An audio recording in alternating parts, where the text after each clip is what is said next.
नहीं आते, क्या बोलते हैं, आर्मी वाले नहीं होते, हेलो हेलो ऐसी ऐसी फीलिंग से आते हैं लगा के तो मुझे। Over and out. चलो क्लास देखो, कल हमने कहाँ तक किया था, ये इंडिपेंडेंट डिपेंडेंट किया था, लर्नर कैसे होते हैं, एक्टिव और पैसिव किए थे हमने, और क्या किया था कल इसमें है, अडल्ट लर्नर और यूथ लर्नर, ठीक है, और पेडागोजी और एंड्रागोजी के बीच में डिफरेंट किया था, ठीक है, और फील्ड इंडिपेंडेंट फील्ड डिपेंडेंट के बारे में बात की थी, और डेल का कोन ऑफ एक्सपीरियंस, अगर कोई भी चीज हमें 70% याद है तो उसका मतलब क्या है,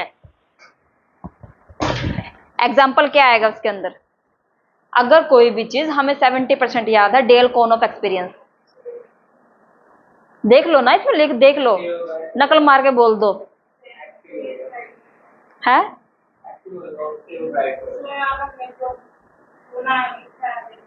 ठीक है, एग्जाम्पल क्या है इसके अंदर,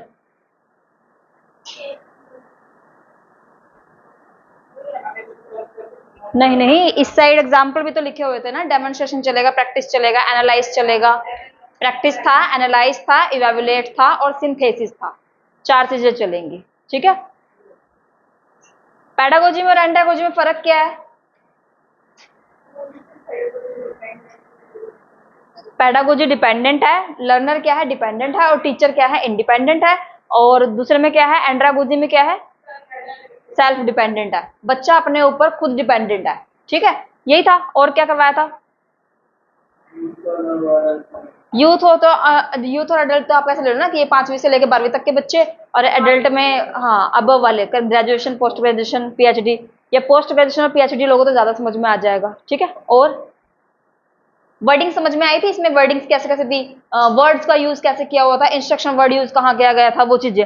अब नेक्स्ट देखो, इंपल्सिव स्टाइल ऑफ लर्निंग और रिफ्लेक्टिव स्टाइल ऑफ लर्निंग, कि भाई सीखने के कितने स्टाइल होते हैं, एक होता है इंपल्सिव, एक पर्सन तो वो जो ज्यादा एग्रेसिव है, एक पर्सन वो जो शांत है थोड़ा सा, एक पर्सन वो जो हर चीज में जल्दबाजी करता है, और एक पर्सन वो जो धीरे धीरे चीजों को सीखता है लेकिन अच्छे से सीखता है। चिल्ला कहां गया आज आपका है, बता के नहीं गया, बताया नहीं, आए नहीं आए, कैसा सिल रहा है आपका, आप बता के नहीं गए, आपको क्या आएगा कि नहीं आएगा, इनसे पूछो जरा, इनको पीछे पूछो, उनसे पूछो जरा, इनको सहेलियों का पता रहता, अगले पिछले बेंच का भी, कि कौन आया कौन नहीं आया।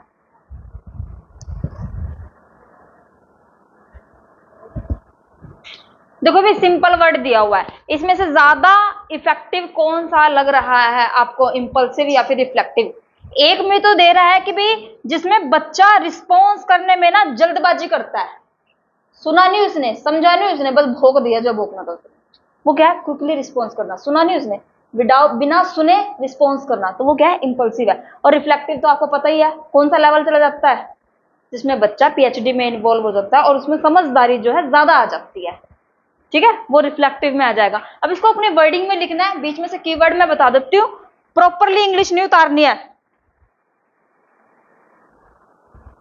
प्रॉपरली इंग्लिश मत उतारो, सिर्फ ये लिखो, वो स्टूडेंट जो रिस्पॉन्स करने में जल्दबाजी करता है, जो रिस्पॉन्ड करने में जल्दबाजी करता है। ये सुनील ना इसमें 4 दिन की इंक डाल गई है, 1 दिन की इसके अंदर है, बाकी 4 दिन की बाहर है। बाहर कैसे, ये ऐसे मेरे हाथ में, आगे से कहती इस पे लिखा हुआ 15-20 ड्रॉप डालनी है,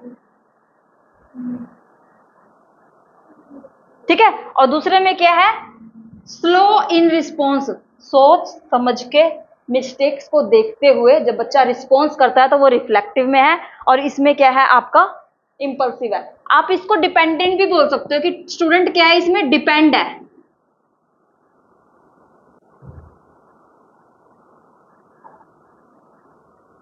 स्टूडेंट क्या है इसके अंदर, डिपेंड है, और उसमें क्या है, इंडिपेंडेंट है। यानी कि बच्चा इसमें क्या है, फ्रंट फुट पे है, और टीचर क्या है, टीचर क्या है, बैक फुट पर है। और इसमें क्या है, इसमें लर्नर यानी कि बच्चा जो है फ्रंट फुट पे है और टीचर क्या है, बैक फुट पे है। इसमें क्या हो जाएगा, इसका उल्टा हो जाएगा, सेम है ना, उल्टा हो जाएगा इसका। नेक्स्ट देखो इसमें क्या है,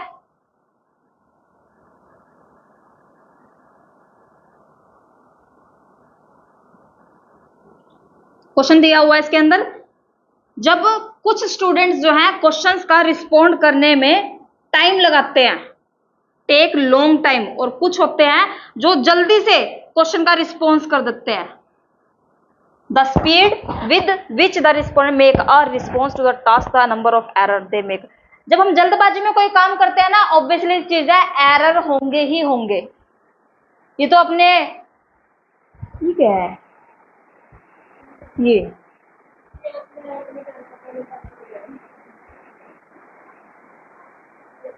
पेन देखा है,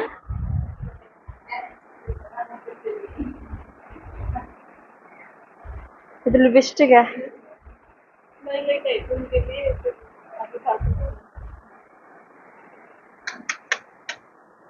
नाम तो कर दिया उनके लिए कि भाई उनके लिए लेके आई हूँ।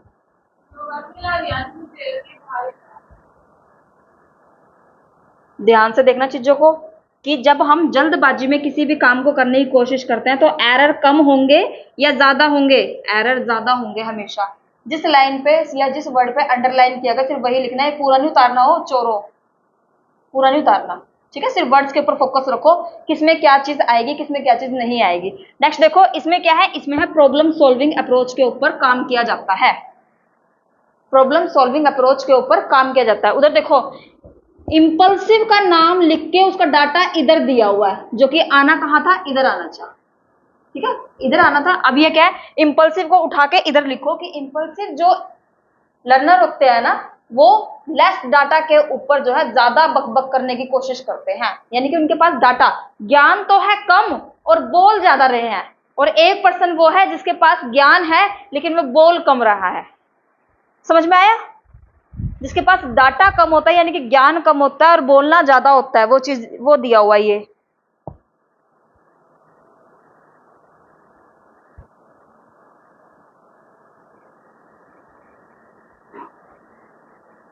ये सारी की सारी इक्वेशन ना इधर की दी हुई है कि लेस सिस्टमेटिक होते हैं कौन से, impulsive, doesn't look for a alternative solution, alternative solution नहीं रखते, कहते हैं ना plan A plan B.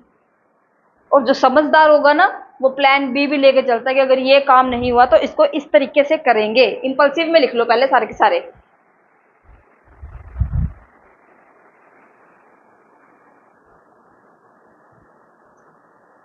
Proper English नहीं उतारनी है, ठीक है, मिक्स करके लिखो अपनी लैंग्वेज में ना, थोड़ा सा मिक्स अप करके।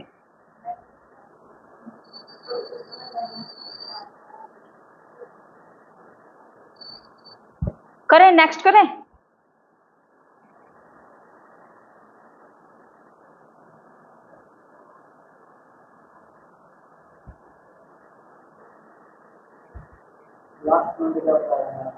कौन से वाला, इसका, ये इंपल्सिव का ही है, उठा के इन्होंने उधर लिखा हुआ है जस्ट, क्योंकि ये तो करते हैं प्रॉब्लम सॉल्विंग के ऊपर काम, और ये क्या करते हैं आपके लेस डाटा के ऊपर। उधर से आओ, ध्यान से बैठना, उधर ना कील निकली हुई है इतनी बड़ी। लास्ट वाले बेंच पे कौन कौन बैठा है, लास्ट वाले बेंच पे किस किस को चुभी है वो, मेरे भी चुभी है, दोनों चुभी है और एक भी नहीं। अच्छा एक देखो इसमें क्या दिया कि भाई रिफ्लेक्टिव जो लर्नर होते हैं ना वो डाटा को कलेक्ट करने में टाइम लगाते हैं। क्यों, क्योंकि डाटा खुद से कलेक्ट कर रहे हैं और फिर उसको बाद में एनालाइज भी कर रहे हैं।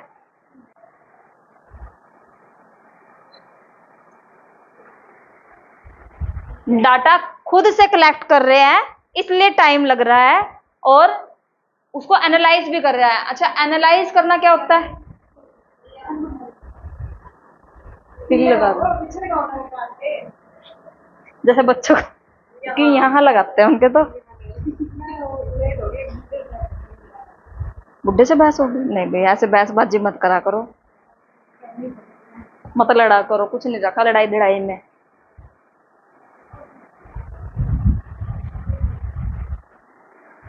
आया समझ में? आया भाई? कुछ नहीं है, कल वाले टॉपिक ही है ये, डिफरेंट तो कुछ भी नहीं है। करूँ नेक्स्ट कर दूं? इससे नहीं चलेगा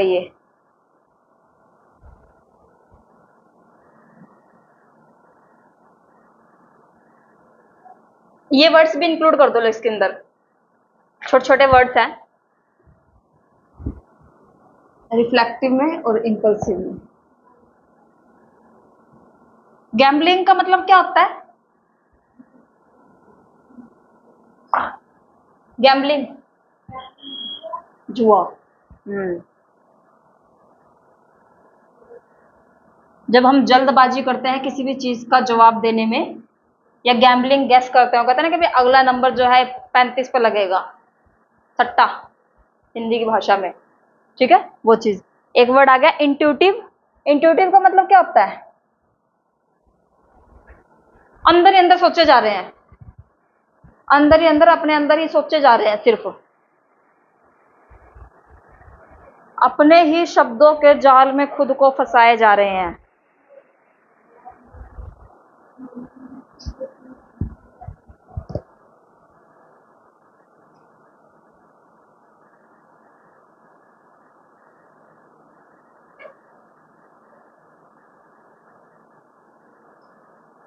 ये चेंज है, थोड़ा ध्यान से लिखना।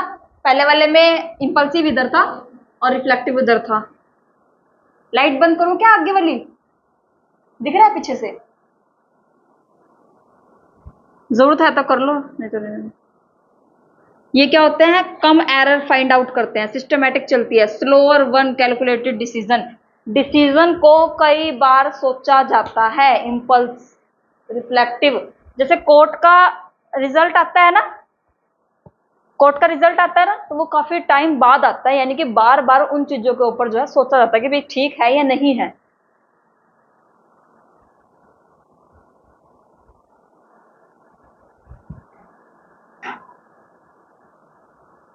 ठीक है, करूं नेक्स्ट करूं?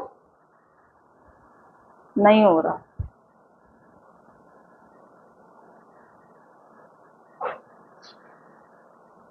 ये वर्ड लिख लो, इंट्यूटिव, इंडक्शन, डिडक्शन और रिफ्लेक्टिविटी।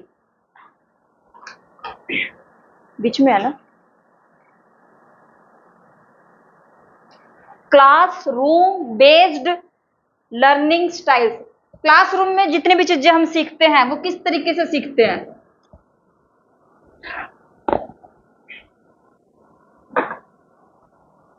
फर्स्ट आता है इंट्यूटिव। हंचिस क्या होता है? गूगल करना जरा। हंचिस, ये सुनील देखिए क्या कर दिया ये लड़की।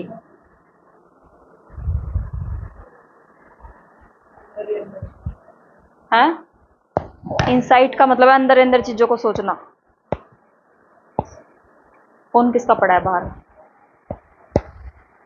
मीनिंग सर्च करना हंचिस का, HUNCHES। लो जी,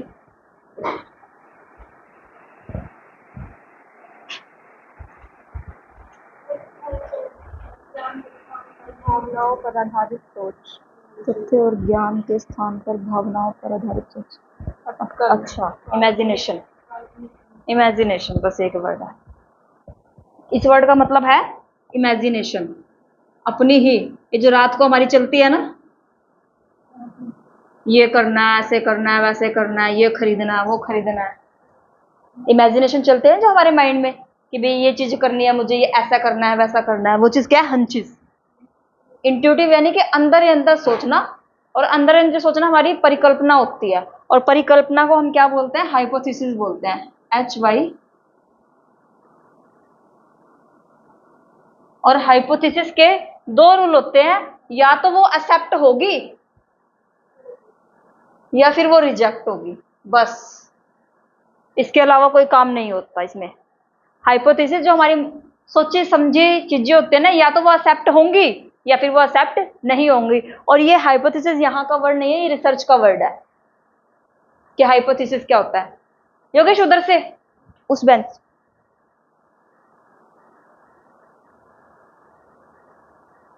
इधर से भी रास्ता बंद किया हुआ, उधर से भी रास्ता बंद किया हुआ है।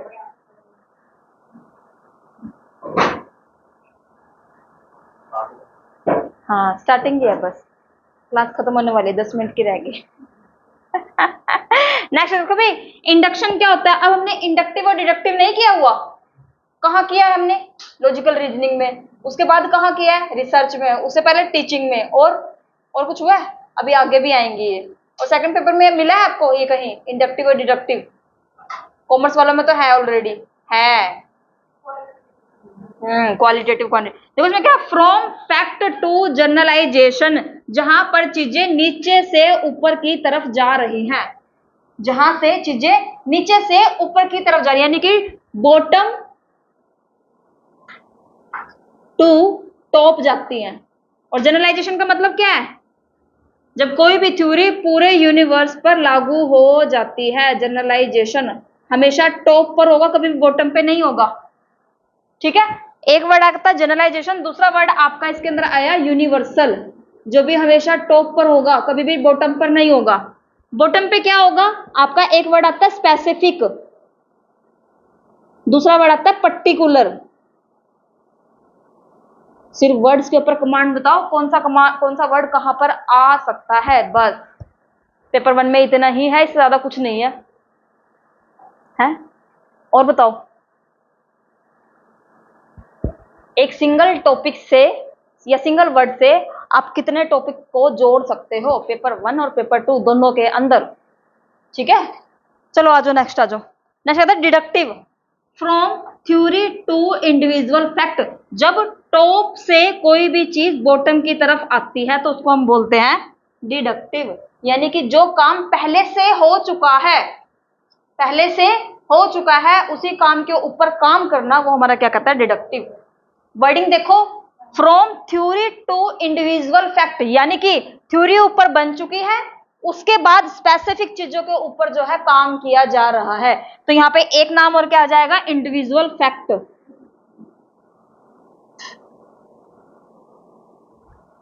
Individual fact.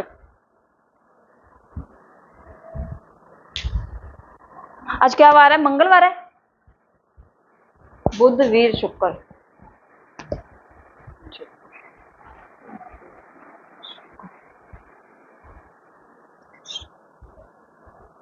ठीक है, आया भी समझ में? ये आया। नेक्स्ट देखो, लास्ट रिफ्लेक्टिव, आपका पीएचडी लेवल का बच्चा। इंट्रोस्पेक्शन वर्ड किसके अंदर यूज होता है? मेमोरी लेवल में, अंडरस्टैंडिंग में, या फिर रिफ्लेक्टिव में? सिंपल क्वेश्चन आया हुआ है, सिंपल। ये इंट्रोस्पेक्टिव किस में आएगा? जो अपने अंदर चीजों को, यानी कि प्रॉब्लम सॉल्विंग अप्रोच, सेम मतलब है इंट्रोस्पेक्टिव। ठीक है, लिख लो इसमें प्रॉब्लम सॉल्विंग अप्रोच, जिसके अंदर इंक्लूड होती है प्रॉब्लम सॉल्विंग अप्रोच। समझ में आ रहा है ना? ऐसी कोई चीज जो ना समझ में आ रही हो?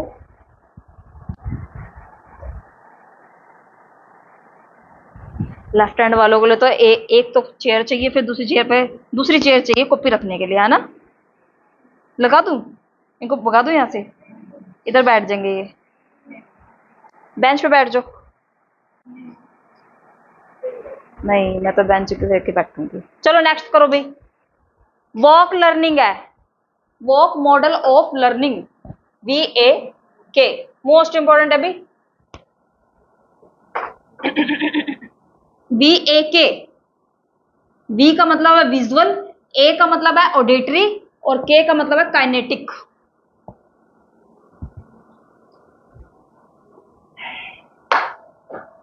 Walk model of learning.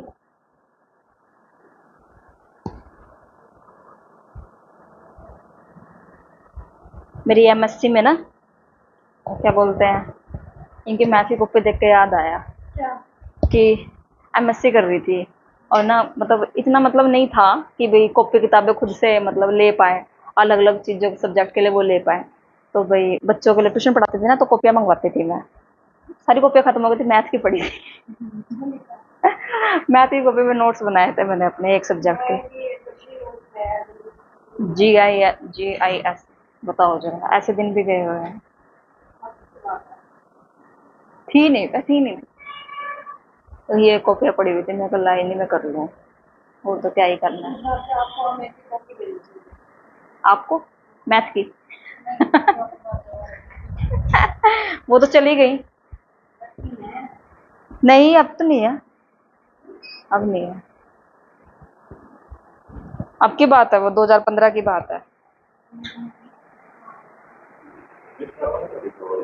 7 क्या लिखा हुआ? वो मॉडल 7 ऑफ नहीं, वो गलती से लिखा होगा, अभी इसमें एडिटिंग नहीं हुई है ना। अभी ये कच्चा मटेरियल मैंने सामने रखा हुआ है आपके। हैं? नहीं, ऐसे कैसे रट जाए? अच्छा, जो चीजें अच्छे से करवा रही वो तो रटेंगे ही नहीं, ये कच्चा रट जाएगा। वॉक, वी का मतलब है आपका विजुअल, यानी कि जो चीजें आप देखते हो। ए का मतलब जो चीजें आपने सुनी है। और काइनेटिक का मतलब क्या है? देखना और सुनना, सारी चीजें आती है उसमें, काइनेसिस में। काइनेटिक या फिर काइनेसिस।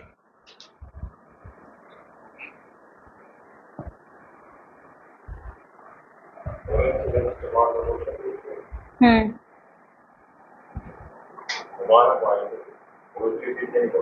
नेगेटिव ही चीजें पकड़ता है, पता नहीं क्यों, पता नहीं भाई। हाँ, मैं भी इंसान ही हूँ। मैंने भी नेगेटिव ही ज्यादा पकड़ी हुई है। नेगेटिव चीजों से हमें ये पता चलता है जब हम उसमें चले जाते हैं ना, कि ये चीज नहीं करनी चाहिए थी, जब वो चीज हो जाती है। और जब उस चीज में होते हैं ना, तब नहीं पता लगता कि भाई हाँ, और फिर भी करते हैं। बच्चा जब चलना स्टार्ट करता है ना, चप्पल पहनने स्टार्ट करता है, वो हमेशा उल्टी चप्पल पहनता है, कभी नहीं सीधी पहनने का। देखा है? वो ह्यूमन नेचर है, क्या ही कर सकते हैं।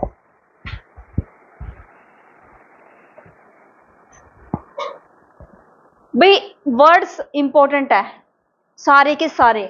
फर्स्ट देखो, विजुअल्स में क्या आया है? पोस्चर। कोई अगर गुस्से में बैठा है ना, तो भी आपको पता चल जाएगा कि ये गुस्से में बैठा हुआ है। मम्मी कभी कोई बैठे होते हैं ना गुस्से में, पास जाने से भी डर लगता है कि ना भी आज मत जाओ पास में, पिट जाएंगे। पोस्चर, ठीक है। अच्छा, पोस्चर इंटेंशनली और अनइंटेंशनली दोनों तरीके का हो सकता है, लिखो इसमें। पोस्चर जो है आपका इंटेंशनल और अनइंटेंशनल, पेपर में आया हुआ ये, दोनों हो सकता है। कई बार हम जैसे बैठते हैं ना, इंटेंशनली बैठते हैं कि हाँ सामने वाला पर्सन हमें ऑब्जर्व कर रहा है, तो हमें इस तरीके से बैठना चाहिए। अगर बंद कमरे में बैठे हैं, ऐसे कौन बैठा है कि बंद कमरा है और क्या कहते हैं कुर्सी पे बैठे हैं, बट सीधे नहीं बैठे हैं, ऐसे तिरछे होके। सोफे पे बैठे हैं तो पड़े ऐसे हैं, पैर ऊपर है। बेड पे पड़े हैं ऐसे अदरक की तरह। वो क्या है? वो अनइंटेंशनली है। इंटेंशनली जब हमें पता होता है कि सामने वाला पर्सन हमें ऑब्जर्व कर रहा है, तो हम तरीके से बैठते हैं। अच्छा, अब ये तरीका और ना तरीका, जब हम तरीके को फॉलो करते हैं तो वो फॉर्मल है, जब हम कोई तरीका फॉलो नहीं करते हैं तो वो इनफॉर्मल है। सिंपल, आप घर में पड़े हो तो इनफॉर्मल तरीका है हमेशा। हमेशा आप घर में बात कर रहे हो किसी से, वो भी इनफॉर्मल तरीका है। लेकिन आप घर से बाहर निकल के किसी से बात कर रहे हो तो तहजीब से बात करते हैं, ठीक है। वो चीज क्या है? वो फॉर्मल तरीका हो सकता है। एक चीज अगर एक टाइम पे पॉजिटिव है तो वो उसी टाइम पर नेगेटिव भी है। जैसे घर में हम इनफॉर्मल तरीका यूज करते हैं, लेकिन अगर पर्टिकुलर पर्सन की बात आ जाए पिताजी की बात, फॉर्मल है या इनफॉर्मल? फॉर्मल है, बिना जी के बात नहीं होती है, ठीक है। आ जाओ, नेक्स्ट आ जाओ। Mind map. माइंड मैप क्या होता है भाई? विजुअल्स होते हैं, आपने एक टॉपिक सिलेक्ट किया और उससे रिलेटेड आप पिक्चर अपने माइंड में जो क्रिएट कर रहे हो, उसी के बारे में सोच रहे हो। माइंड मैप, आइडियाज जनरेट करना। नेक्स्ट होता है पोस्ट इट नोट्स। आज आपको इतना काम करना है, वो आपने लिखा, वो क्या हो गया? वो नोट्स हो गए ना, कि भाई घर जाकर फिर मैं चेक करूंगा कि मेरा कितना काम हुआ है। नेक्स्ट आता है नोट मेकिंग। नोट मेकिंग है, टेकिंग है, नोट्स बनाना, ठीक है। नेक्स्ट आता है यूट्यूब क्लिप्स। यूट्यूब की क्लिप्स क्या है? विजुअल्स है, आप देख रहे हो ना उनको। नेक्स्ट आता है कलर कोडिंग, ये ब्लैक कलर है, ये व्हाइट कलर है, वो क्या है? कोडिंग। कोडिंग से पता चल रहा है हमें। नेक्स्ट टाइमलाइंस, देखने से हमें कोई चीज पता चल रही है। जैसे ये होता है ना, स्टॉपेज होते हैं जो, जहां पर टाइमिंग की वो चल रही होती है कि भी 15 सेकंड रह गए, 30 सेकंड रह गए हैं, वो चीज। नेक्स्ट आता है ग्रिड टेबल चार्ट, ऐसे ये ग्रिड में ही बना हुआ है, ये चार्ट जो है ना, ये ग्रिड ही है, बॉक्स दिखते हैं इसके अंदर। नेक्स्ट आता है आपका फैक्ट लिस्ट, कितने काम हुए हैं, कितने काम नहीं है, विजुअल्स है वो भी। नेक्स्ट आता है फेसबुक प्रोफाइल, विजुअल है, फोटो दिख रही है हमें, ठीक है। विजुअल्स का हमें कितना % याद रहता है? डेल कोन ऑफ एक्सपीरियंस, कितना याद रहता है जो चीज हमने देखी है? 50%, 30 देखी हुई चीज का सिर्फ 30 है, सिर्फ 30। नेक्स्ट चलो ऑडिटरी, सुनने वाली चीजें आ जाएंगी सारी, सारी की सारी आपकी। इसमें से न्यू तो बस एक ही है, डिक्टाफोन क्या होता है? कर रहा जरा इसको गूगल, डिक्टाफोन क्या होता है? पिक्चर आएगी, पिक्चर देखना, डिक्टाफोन। फर्स्ट देखो यूट्यूब की क्लिप, रील्स सुनते हो ना, शॉर्ट्स, डिस्कशन, डिस्कशन बोल के ही करेंगे हम। डिस्कशन के अंदर एक वर्ड आता है ट्यूटोरियल,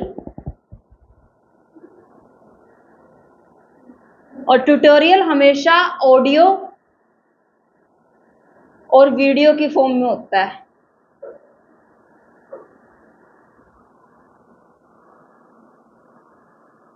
मुझे तो ऐसा लगता है एक इंग्लिश स्पीकिंग का कोर्स करना पड़ेगा मुझे, स्पेलिंग लिखने आ जाएगी।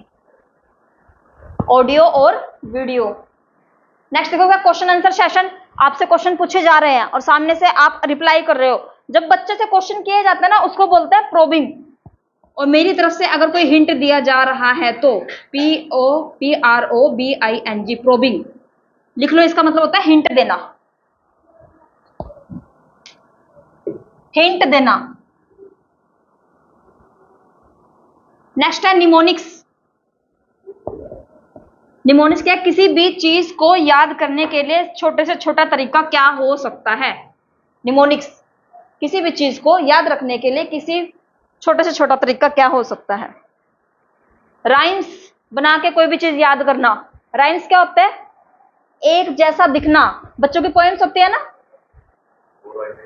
राइमिंग में चलती है, पीछे लगता है तो लगता है ही चलता रहेगा, कहता है, लगता है, वो चीजें। उनके लय भी, बोलने का तरीका भी जो है वो राइम्स में ही चलता है, कि भाई म्यूजिक से या उनके बोलने के टोन से पता चलता है कौन सी पोएम बोल रहे हैं वो। ठीक है, आया है समझ में? नेक्स्ट क्या है? रिवीजन वीडियोस, सेम वीडियोस को बार बार रिवाइज करना। नेक्स्ट है listening to music, revising, music को सुनना, वो भी ऑडिटरी है ना सिर्फ। अगर उसमें वीडियो भी चलाए हुए हैं तो भाई आपका विजुअल और ऑडियो दोनों मिक्स हो गया है, ठीक है। अगर वीडियो को देख रहे हो, सुन रहे हो, दोनों काम है। और नेक्स्ट आता है आपका स्टडिंग ग्रुप। स्टडी ग्रुप में अगर स्टडी कर रहे हो तो वो सामने वाले पर्सन की बात को आप सुन रहे हो, और ऑडिटरी में क्या आता है? सुनने का ही आता है। आया? नेक्स्ट देखो क्या है? काइनेटिक।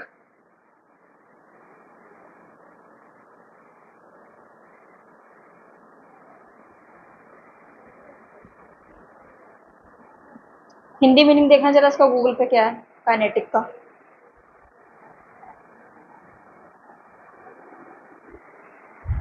KINAESP। रुकना रुकना, रुको रुको रुको भाई साहब, ओ देवी, काइन, नहीं ये नहीं है, स्पेलिंग ठीक करो।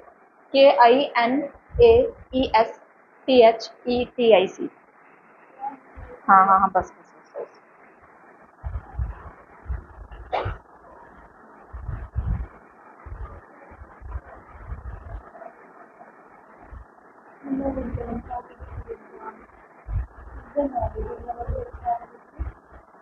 हिंदी लैंग्वेज,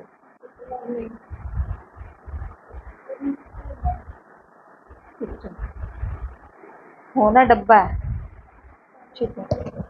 लिखो भाई इसमें काइनेटिक में बॉडी मूवमेंट।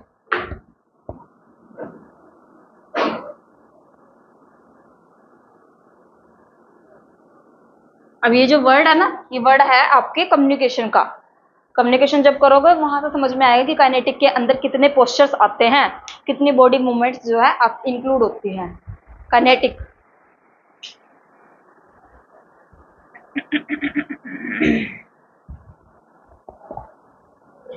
ये देखो वर्ड्स के अंदर से वर्ड्स निकालना, ब्लूम की टैक्सोनॉमी की है मैंने, करवाई है आपको, ठीक है। उसमें एक वर्ड था अफेक्टिव डोमेन क्या होता है, जिसके अंदर हम अपने इमोशंस को यूज करते हैं, ठीक है। इमोशन से रिलेटेड मैंने कितने वर्ड्स बताए हुए हैं आपको,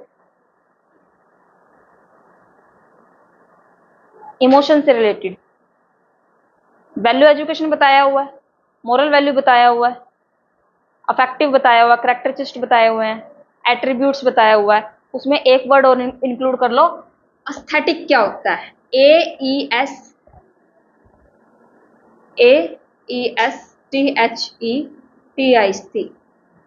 एस्थेटिक, इमोशन से रिलेटेड। सिर्फ एस्थेटिक वर्ड आया तो इमोशन से रिलेटेड, नीचे कहीं बॉक्स में लिख लेना इमोशन से रिलेटेड। ठीक है, पैर को ना ऐसे कर लो, यूं ऐसे सामने तक लगा लो, यहीं गिरा दो मुझे। इतनी इंग्लिश आती है आपको?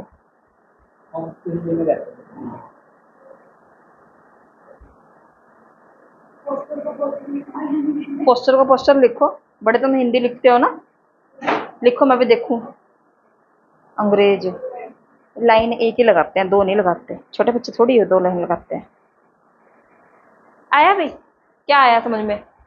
एस्थेटिक क्वेश्चन पूछा हुआ ही है, एस्थेटिक क्या होता है, और कहीं नहीं लिखा हुआ। नेक्स्ट देखो भाई, जिसके अंदर हमारी बॉडी मूवमेंट हो रही है, नोट टेकिंग या नोट मेकिंग दोनों चीजें आ सकती हैं।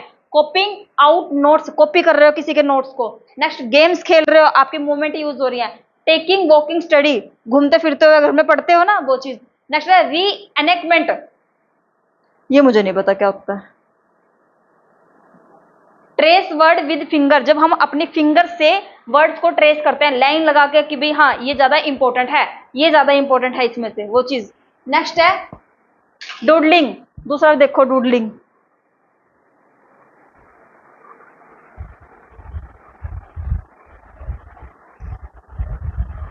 डबल ओ है, डबल ओ है। जिन वर्ड्स को दोबारा से किसी चीज को देखना, लिख लो इसका, और इंपॉर्टेंट लगा लो। ये वो वर्ड्स हैं जिनको मैं भी भूल जाती हूँ कि इनके मतलब क्या हैं, और जिनके वर्ड्स के मतलब हम भूल जाते हैं ना वो पेपर में आने ही आने हैं। धोखा देना, डिसीव। पर इसमें क्या बॉडी मूवमेंट आएगी? हाँ भाई,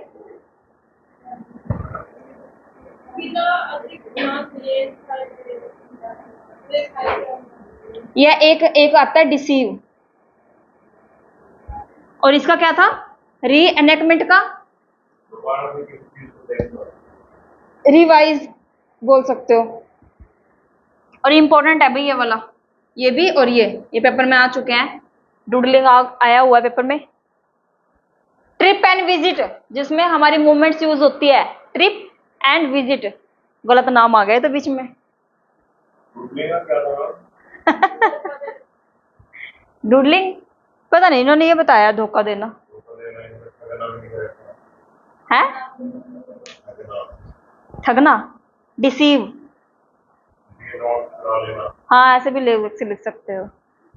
चलो ए बीच में का एक वर्ड छोड़ दो, नेक्स्ट लिखो construct posture and other revision resources. Construct का मतलब क्या होता है, बनाना, कंस्ट्रक्ट बनाना। कल एक टॉपिक करवाया था कन्वर्जेंट और डाइवर्जेंट, इसके साथ कौन सा वर्ड लगेगा? कन्वर्जेंट के साथ है कन्वर्जेंट, हाँ। कंस्ट्रक्ट के साथ क्या लगेगा, कन्वर्जेंट लगेगा। आया भी, कंस्ट्रक्ट के साथ कन्वर्जन, बनाना चीजों को। बस ये खत्म है, ये छोड़ दो।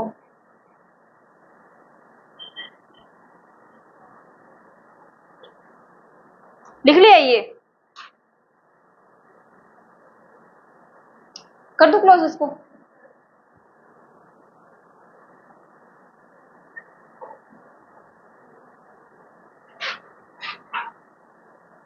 कल वाले रूल्स याद है?